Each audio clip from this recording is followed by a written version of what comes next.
चलिए बढ़ेंगे अगली खबर की ओर। क्या फ्रांस के राष्ट्रपति इमैनुअल मैक्रो एक महिला की वजह से ईरान जंग से भाग रहे हैं? क्या मैक्रो को इस महिला के कारण ही थप्पड़ पड़ा था? ये कहानी सोशल मीडिया पर बहुत वायरल है, लोगों को बड़ा इंटरेस्ट आ रहा है। कहा जाता है कि फ्रांस और डोनाल्ड ट्रंप के बीच में जो खाई है वो उस महिला को लेकर है और इसी कारण ईरान के प्रति इमैनुअल मैक्रो थोड़ा सॉफ्ट कॉर्नर रखे हुए हैं। जिस महिला के बारे में बात हो रही है उस महिला का नाम क्या है, आइए वो भी मैं आपको बता देती हूँ, सस्पेंस को खत्म कर देती हूँ। उस महिला का नाम है गोल्डशिफ्ते फराहानी, यानी वो नाम जिसने फ्रांस के राष्ट्रपति को हिला कर रख दिया। पहले जान लीजिए कि आखिर ये महिला है कौन। गोल्डशिफ्ते फराहानी जो कि एक 42 वर्षीय ईरानी फ्रांसीसी अभिनेत्री हैं। 1983 में तेहरान में वो जन्मी और महज 6 साल की उम्र से ही उन्होंने अभिनय शुरू कर दिया।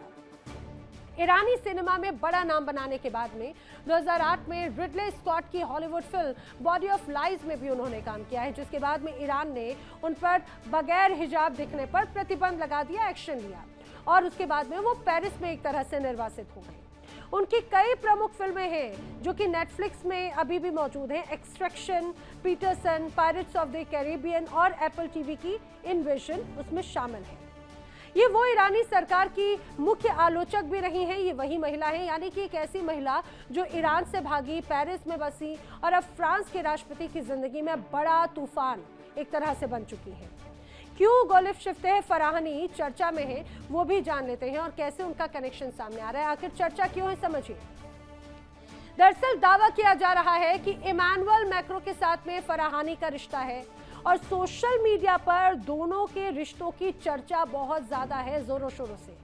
और इतना ही नहीं, आपको याद होगा कुछ समय पहले विवाद की खबर सामने आई थी इमैनुअल मैक्रो और उनकी पत्नी के बीच में, क्योंकि जानकारी है कि मैक्रो की पत्नी को इस बारे में पता चल गया।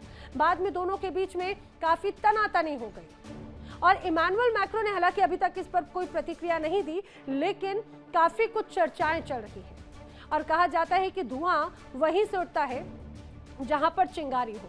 एक पत्रकार ने अपनी एक नई किताब अनकपल में दावा किया कि मैक्रो ने फराहानी के साथ में महीनों तक एक प्लेटोनिक रिश्ता बनाए रखा और दोनों के बीच में जो संदेश आदान प्रदान हुए वो काफी दूर तक गए। किताब में यह भी दावा किया गया कि मैक्रो ने फराहानी को लिखा था कि मैं आपको बहुत सुंदर पाता हूं। ब्रिगिट मैक्रो ने अपने पति के फोन पर यह संदेश देख लिया था और वो संदेश जो उनके लिए दरअसल नहीं था। आपको याद होगा पिछले साल की एक तस्वीर, जब 25 मई 2025 को हनोई एयरपोर्ट वियतनाम में एक तस्वीर बहुत वायरल हुई थी, एक वीडियो बहुत वायरल हुआ था जब इमैनुअल मैक्रो को थप्पड़ पड़ा था। देखिए ये तस्वीर मैं आपको एक बार दिखाती हूँ। ये अंदर की तरफ इमैनुअल मैक्रो विमान के पास में मौजूद हैं, लेकिन उन्हें थप्पड़ पड़ा। दरअसल ये जो आपको लाल रंग के कपड़ों में एक महिला का हाथ नजर आ रहा है, दरअसल ये इमैनुअल मैक्रो की पत्नी की एक तरह से वहां पे तस्वीर बताई जाती है और ये नाराजगी थी। इमैनुअल मैक्रो को थप्पड़ पड़ गया था। ये वो तस्वीर वियतनाम के वक्त की है। अब एक समाचार एजेंसी के कैमरे ने इस पल को कैद कर लिया जब राष्ट्रपति मैक्रो के विमान का दरवाजा खुला और उनकी वाइफ का हाथ मैक्रो के चेहरे पर पड़ा, यानी मैक्रो की पत्नी ने मैक्रो को थप्पड़ मार दिया। अब दावा किया जा रहा है कि ब्रिगिट ने वियतनाम की उड़ान में पति के फोन पर फराहानी के संदेश देखे और यही वजह थी उस थप्पड़ की, जो कैमरे के ये पूरा जो सीन था उसमें कैद हो गई। मैक्रो ने बाद में ये जरूर कहा कि मेरी पत्नी और मैं बस मजाक कर रहे थे। हालांकि ब्रिगिट ने कहा कि वो उड़ान में थकान से परेशान थी।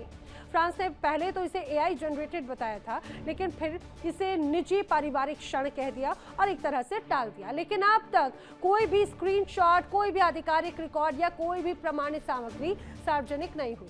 हालांकि इस बात को फराहानी ने अगस्त 2025 में एक इंटरव्यू में जरूर कहा था और उसे सीधे सीधे नकार दिया था।